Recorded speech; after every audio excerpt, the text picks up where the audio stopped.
Namaskar. Hello and welcome to PGurus channel. I'm your host Sree Iyer. Today I have a new slate of guests. Some of them are returning, some of them are new, and we're going to be talking about the caste resolution bill being introduced in Canada in one of its states. Just when we thought SB 403 was done and dusted in California, now a similar bill with a similar form aimed at Hindu Americans has surfaced in Canada. So that's what is going to be our main thrust. And I'm going to be introducing our guests in just one moment. A request to all of you to please like this video. You probably have not heard of many of the terms that will be discussed here because this is the first time we are hearing in depth what is going on in Canada. Here we go. I would like to welcome Rishabh Saraswat ji from Kona, Canada, and I also have Sudha Jagannathan ji. You know Sudha from before, as well as Pushpita Prasad ji. Pushpita ji, you've been on our channel before, right? Yes. Yes. So both of them are returning guests. Thank you all for taking the time out of your busy schedules to talk to us today. Rishabh ji, you are on the ground. Talk us through what is going on. Thank you, Sree ji. So we saw in 2023, Canada's the biggest school board introduced a motion about caste, and it explicitly mentioned South Asians and discriminated and singled out against them. Since then, we have seen the University of Calgary and University of Alberta did a session and trying to get the caste motions in. They did not go away too much because right at the time they were doing the motions, 𝗒𝙀𝘆 cases decision came out. So we are keeping an eye on that development, and we will see where that goes. From there, in April 2023, we saw the Burnaby City Council added caste as a protected category. Now we asked them that this is an overreach for a city council to do the job of a Canada's Human Rights Commission or their province's Human Rights Commission. Interestingly, that city council adding protected category explicitly mentioned that caste originates in Hinduism. That was a blatant discrimination against Hindus, and the sponsor of the motion and the person who bought it, the MP from that area, they openly in the media everywhere talked about how Hinduism is a problem here, explicitly. And then we saw that OHRC, because of our fight with TDSB on various concerns we raised, that why students are being singled out, and asked about the traumatization of the Hindu community already, while the Hindu phobia is on constant rise. That was the time when week after a week, we were short of the numbers when how many temples were being attacked. At the same time, TDSB was busy adding more protections for the community to attack South Asians by mentioning their last names, their food choices, and even their marital choices for the students. K to 12, why was it necessary to mention that in the media is beyond me. And we all know that there was a lack of transparency in all of them. And then we saw in the May 2024, Ontario's Confederation of University Faculty Association also issued a statement talking about caste. And then we saw that NDP's MP Don Davies from same province, where we saw this famous tribunal between Mr. Bhangu and other respondents in that case were 𝗒𝙧𝙤𝙪 𝗫𝙁, Avninder 𝗫𝙁, and Saifullah. These three individuals were involved in the discrimination and assault against Mr. Manoj Bhangu. That tribunal rightly rewarded Manoj Bhangu with a lot of with the compensation of $9,000 or so.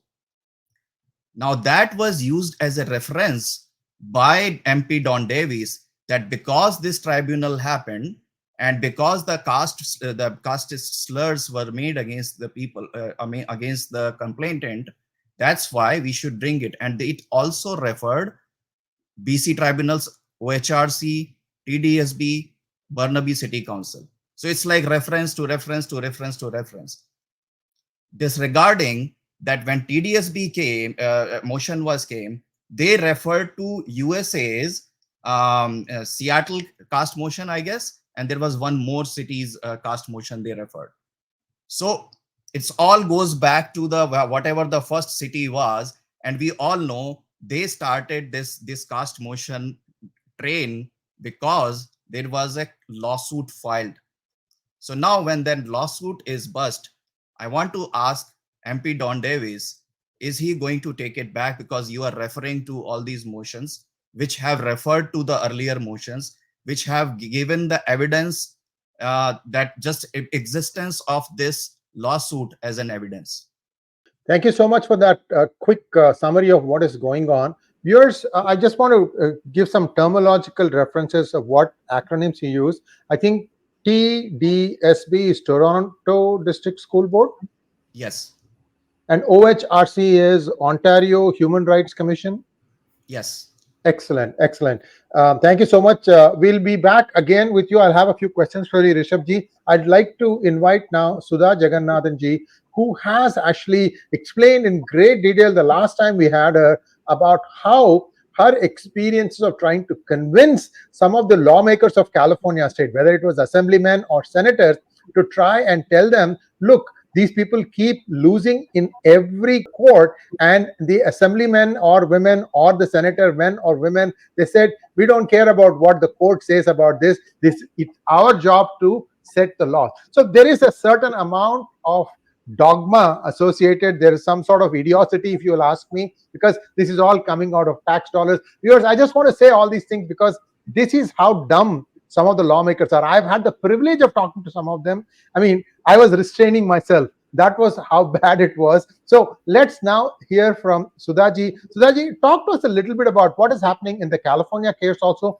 because there were some strictures passed against the Civil Rights Department of California. The case against Cisco is still ongoing, but Cisco has not given in, and CRD wants a win, and some muckraking is going on there. However, CRD keeps bludgeoning its head and keeps moving forward, even though they keep losing at every turn. Over to you, Sudhaji.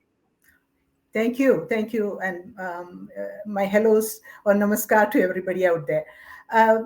Really, this is rinse and repeat every time. Actually, last we had a workshop, and in that I said, just imagine if California had passed this bill, we'd be seeing a firestorm across the globe, right? Well, the California vetoing the bill hasn't stopped this train wreck going forward, and now it's in Canada. So the more we talk about removing caste consciousness and stopping discrimination, these Western societies are intent to keep it alive. That's how I see, right? First, they define caste for us. They define Hindu, they define caste. And now they say, sorry, you are behaving casteist. I mean, all the rules are set by them. And this is where I want to remind everybody, our Dharma warrior in California who gave up his life said, you're talking about us without us. And Rishabh ji was very much on target when he said, all of these cities and provinces in Canada, and now Mr. Don Davis, MP Don Davis, introducing this motion, they don't talk to Hindu organizations. They don't need to talk to Hindu organizations, is their point. Just like you said, California legislature said, we don't care whether there is proof of rampant abuse in California. We don't care. It's our job to make law. You don't like it, go take it to court. That's what their attitude was. So Mr. Davis's point is that, I'm being told this is happening all over Canada. MP Davis, where is the data? We have one case, we have two cases. Does that mean you malign everybody? And you don't have to say Hindu, because just what Pushpita and we have all been talking about, the Canada textbooks, Canada supplementary material on Hinduism, the dictionaries, everything define caste as an hierarchical system in the Hindu faith. You don't have to mention Hindu at all, but the moment you say caste, it has negative connotations. That is why the city of Cupertino passed a resolution saying we cannot have these words like caste that brings negative connotations and attack an entire community. Paint us all castes and paint us all as bad people. Something is wrong when a democratic country like Canada, who upholds freedoms for everybody, but then denies freedoms for some people in the name of stopping discrimination. They are not stopping discrimination. The fact that I have to say Bahujan against my name says this is their goal: divide and destroy. Not even divide and rule, divide and destroy Hindus. And Canada has a great record on it, right? Think about what they did to their indigenous population. Think about what happened when Pope Francis showed up in Canada and how many native people went and cried in front of him. And he apologized. But doesn't matter to these Canadian provinces and cities and the MPs. They are on a march. So that is a problem, and it's something we all have to be prepared to address and fight. We are fighting. Thank you so much, Sudhaji. And by Dharma warrior, did you mean Milind Makwana, the man who spoke at the city council meeting, and then within a few minutes, I should say, collapsed and then died in the next few hours? I felt shattered because I'd spoken to him just a day before that. He was talking about some of the things. I said, would you like to come on PGurus? He said, in a bit. I'm still getting some things lined up. So again, see, this is where it comes. So far, I'm hearing no action has been taken. There were fisticuffs. People were actually beaten up. And Cupertino doesn't have a police department. Can you believe that? This is the city that houses Apple, one of the richest companies. It must be getting money hand over fist, but they don't have a police department. So these are all ridiculous things that are happening in the Silicon Valley and also in California, but that's okay. That's for a different day. Sudhaji, thank you for remembering Milind Makwana ji. And I'd like to now invite Pushpita Prasad ji. Pushpita ji, I have a question for you. See, we are seeing parallels, right? There was one case here, Cisco case. There, they have taken one case here, there. And it also doesn't seem to deter them that there are rules, there are laws already in place, whether it is USA or Canada, to protect for all these things. Yet they want to single out the caste system. And viewers, I want you to take a look at a video that I put out a few hours ago, because many of us don't know this. The view of India in the Commonwealth countries is more made by a single book written by a guy called James Mill. He's a Scottish person. He lived during the time Macaulay. Somebody said that he's like a caddy of Macaulay, and he wrote a book called The History of British India. 1817 is when the first volume came out. It's 3 sections, three big volume, and this is how they have looked at India, because whatever is coming out in the textbooks, only now the Hindu American community is coming to realize that this is the fountain from where all this stuff has come out.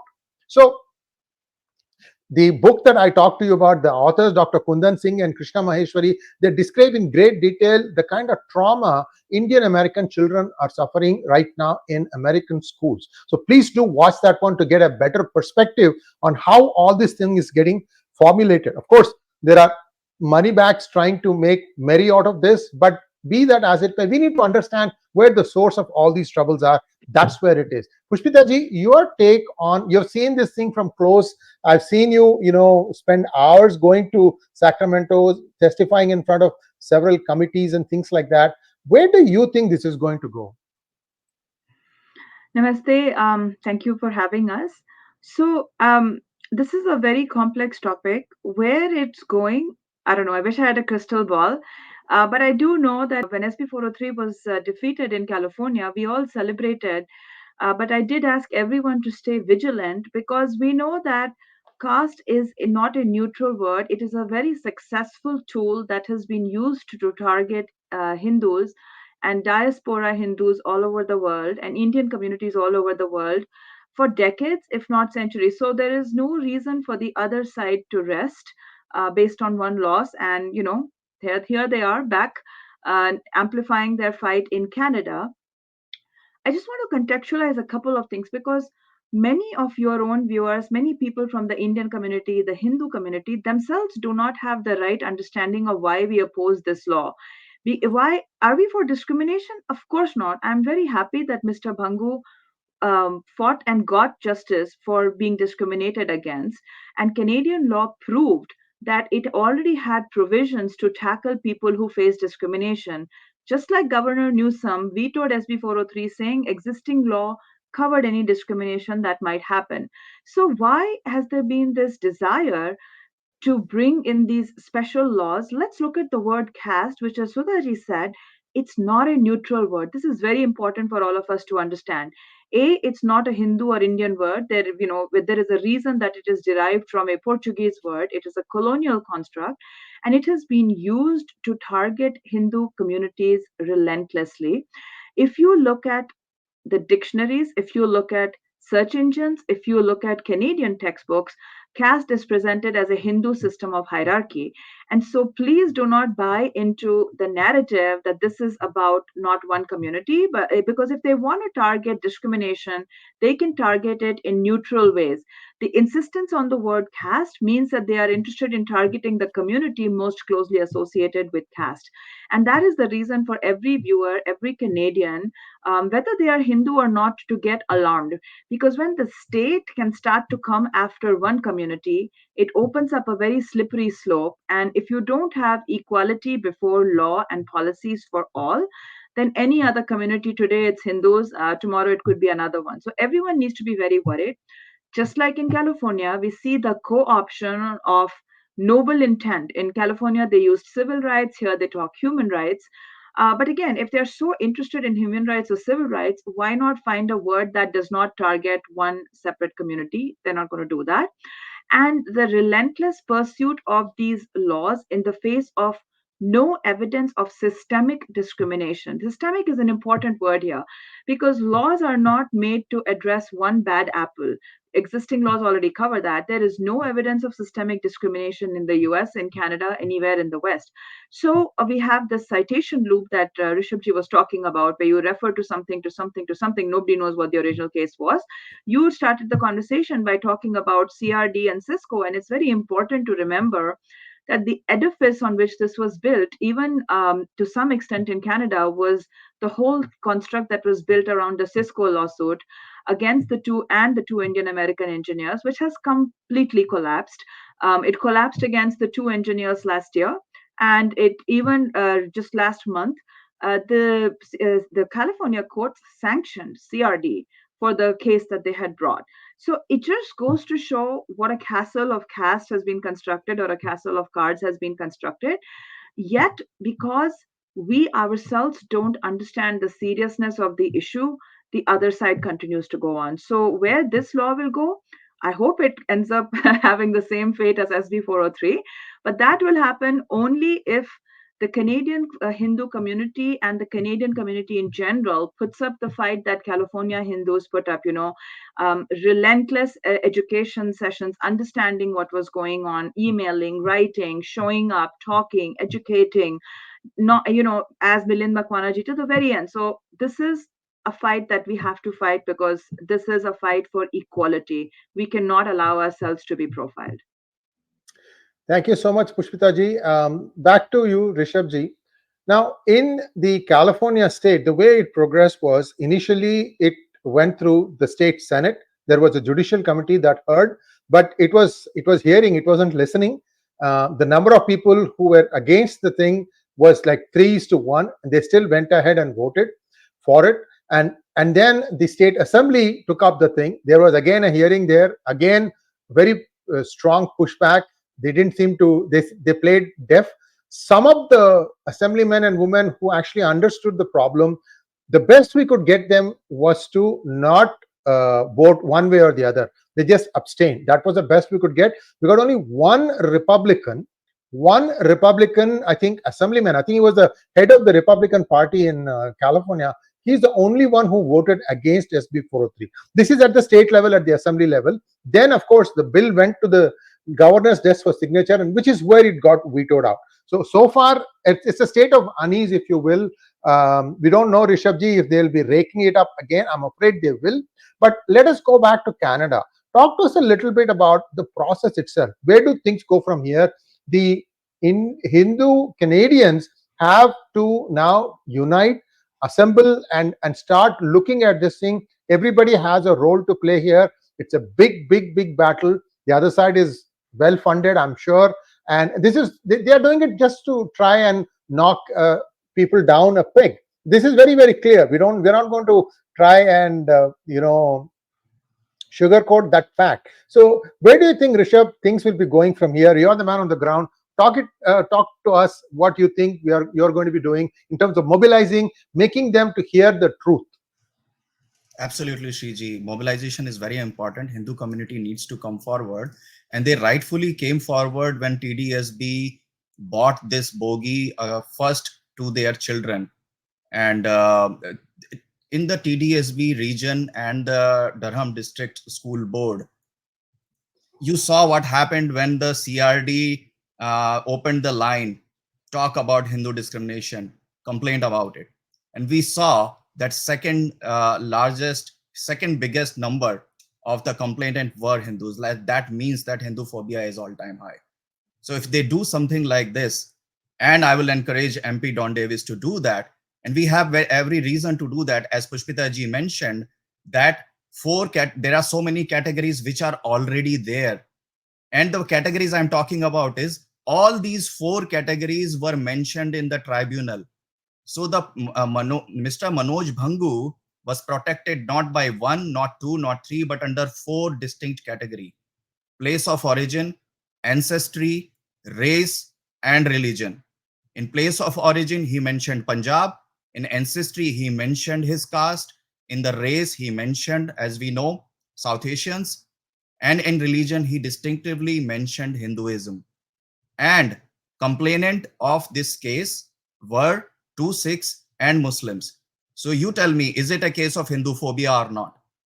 And if it is, then why not MP Don Davis take that as priority? And why is it such a pressing need that we need to put one more hat above the 4 hats a person already has?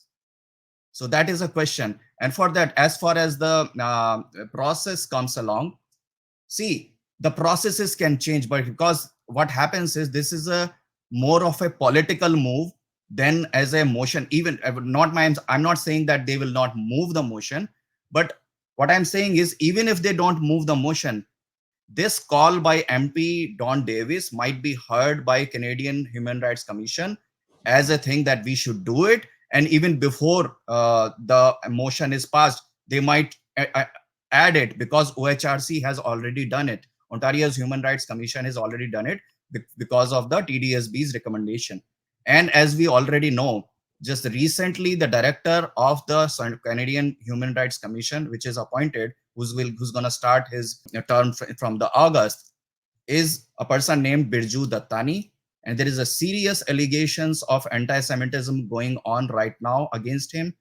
And there is a debate going on in Canada. Should a person like this, who has a history of anti-Semitic record, should be made the Human Rights Commission's director? So this is the kind of politics happening in Canada.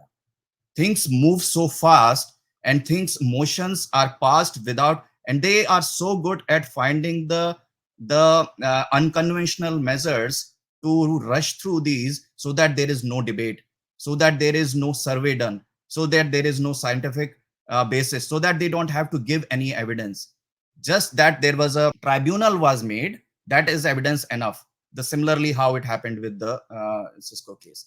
But with the motion and how it will go about, we can talk in detail when we know, when MP Don Davis decides amongst 3 other motions he has to be read in the parliament, which one he will keep in priority. But even if he doesn't keep the M128 in the priority, it's still dangerous, because CHRC might listen to it and might implement it and start profiling Hindu Canadian kids. Thank you so much, Rishabh ji. Sudha ji, I'd like you to just walk us through the kind of effort CoHNA put in trying to reach out to various assemblymen and senators. This is not easy. Indians are not used to this kind of political exposure. Many don't even know how the law works. A lot of education had to be done on the fly. Of course, Gurus was at the forefront of doing this. But talk to us a little bit about how it was to tell people, look, this is the person who is in your constituency. You should go and talk to them and tell them why this is wrong, that they should not vote for it. We were partially successful. We got some abstentions, if we can call that a success. But walk us through one or two experiences. 2 minutes, please. First, I want to say we were at the forefront of this whole thing. And it was actually Pushpita who participated in the peace rally. I want to say that a lot of the Hindus in the community felt like that was a wrong action. But the peace rally outside Senator 𝗤𝗖𝙩 office in Fremont, California, was a huge, huge wake-up call, okay, for the Hindus.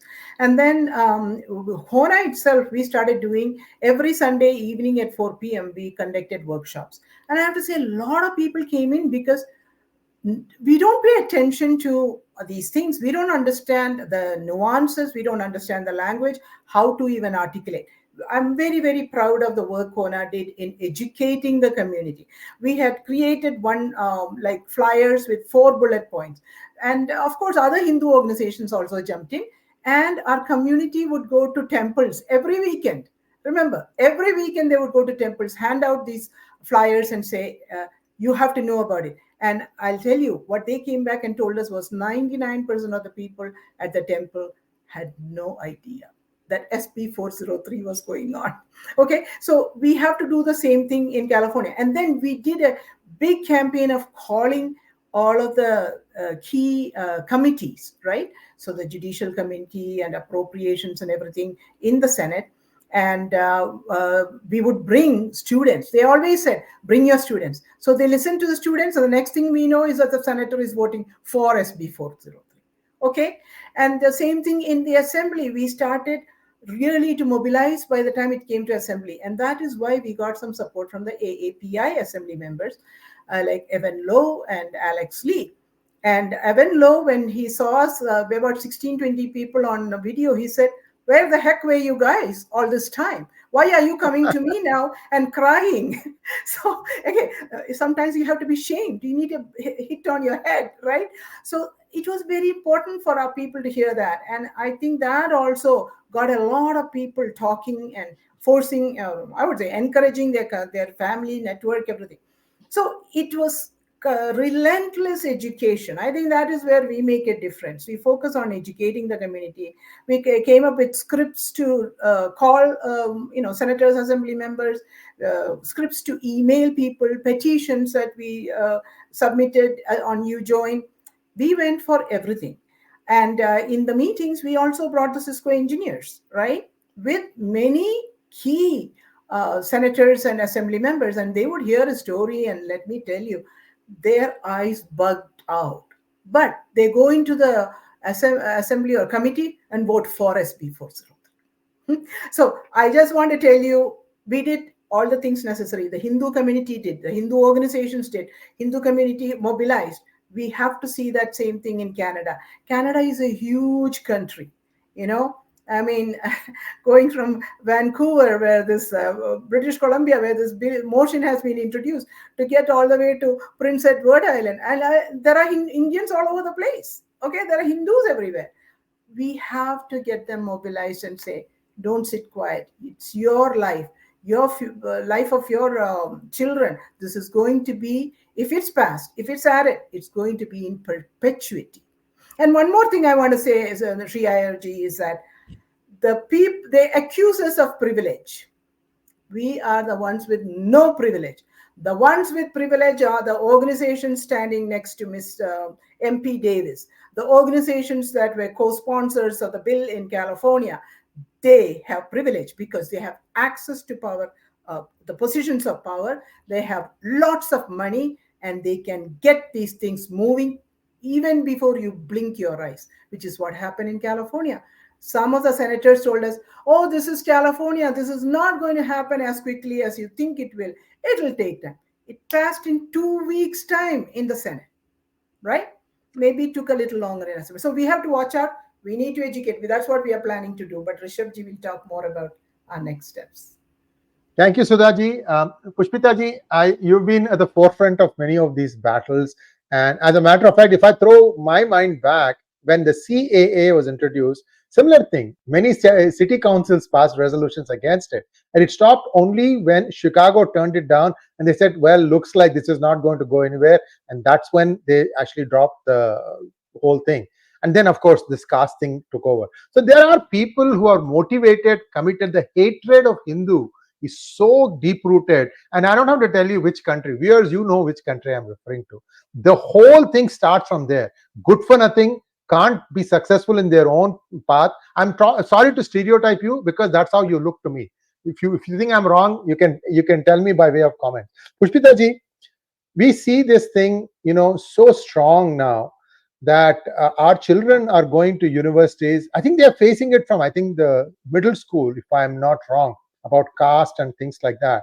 The people have told me that conversations that children had, because nothing was talked at home, and suddenly the child comes crying and say, this person calls that I'm from a higher caste.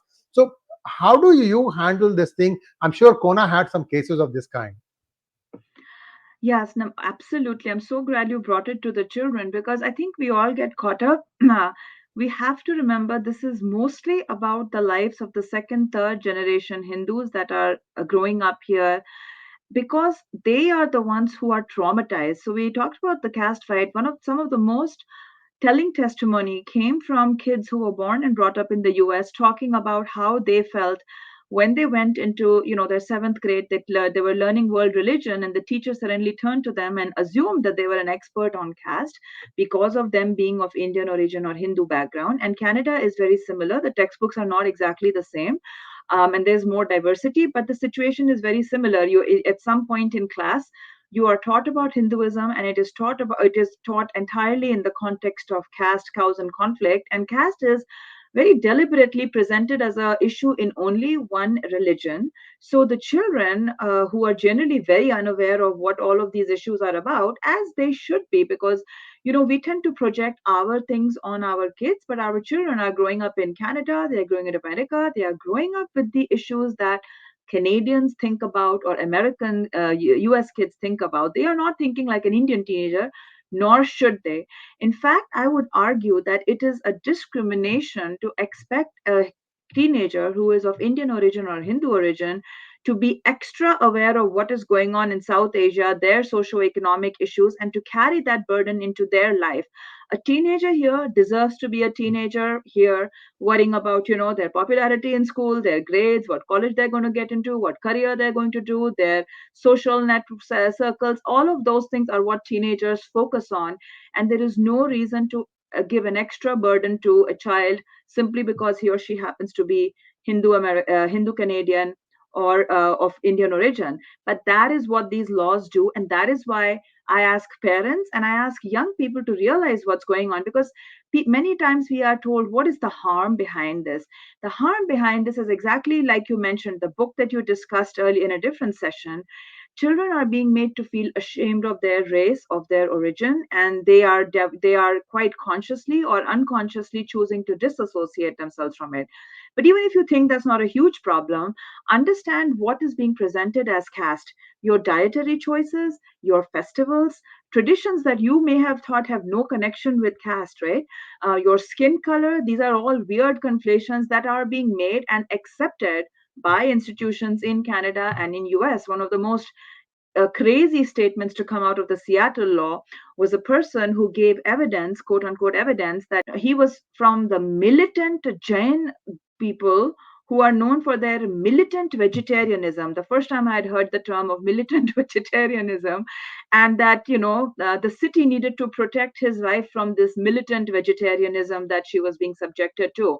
So people need to understand what is defined as caste, who you're going to date or marry, what you eat, how you dress, who you choose to live with. And as Sundar Iyer found out, you don't have to be religious for all of this to take, because many of our community here feels they're not super religious, they may not identify with the caste identity. It doesn't matter. That's the problem in a law like this. it imposes a caste identity on you. It imposes a religious identity with you. Sundar Iyer was a declared atheist, but the state of California said, based on your last name, you are a Hindu and an upper caste Brahmin. So make no bones, Canada's M128, if it passes, will do the same. And in fact, last year when TDSB was being fought, a young Kona volunteer who was born and brought up in the Toronto school district wrote a very heartfelt blog about what her school, how different her school experience would be were she to go through Toronto school districts after such a caste motion passes. Advise everyone to look at it. I'll send you a link if you want to put it in there, Sree Yeah, Iyer. please But go ahead. that is really important. We need to understand this is not a problem with no victims, because many of in our own community feel, oh, how does it matter? It sounds good, let us do it. And this is also the reason why a lot of lawmakers just go and vote yes for it, because it sounds good. But there is a victim here, except that you have effectively silenced that victim from speaking up, because through the institutional capture of media and academia and now unfortunately policy making that is happening. So I would just end with a call to please educate yourself and take action. That's the only way out of this. Thank you so much. And as a parting thought, I'd like to leave all of you with one small observation.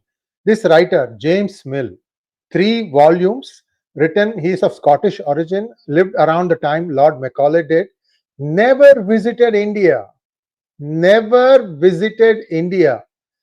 Radcliffe, the man who actually divided India, cut off its limbs to create West and East Pakistan, Cyril Radcliffe, it was his first visit to India when he decided to cut this thing. And it's such a horrible job that has been done.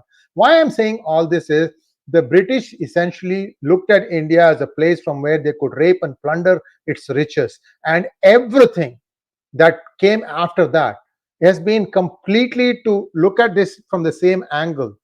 Churchill ordered, food to be diverted out of West Bengal, and he said that those people can die, but my troops cannot. Something like that. So we have this kind of baggage with us, and this whole caste discrimination was played up by the British because there were 22,000 people who were administering a country with 22 crores, which is 220 million in the early 1900s. We are talking of a big number. So the only way they could manage it was to constantly keep dividing everyone. Unfortunately, India's politics today is going back to that. I'm sure the citizens will fight back. Let us hope that some sanity prevails. And Rishabh, you have your work cut out, but we are here to help you in any way we can. I encourage you to bring a couple of other panelists here, and we can have another session as these things progresses, because it's just a first step. So please do consider doing that. And thank you so much, Rishabh, Sudha, and Pushpita. We'll be back again very soon on this. Stay tuned. Namaskar. Thank you. Namaste.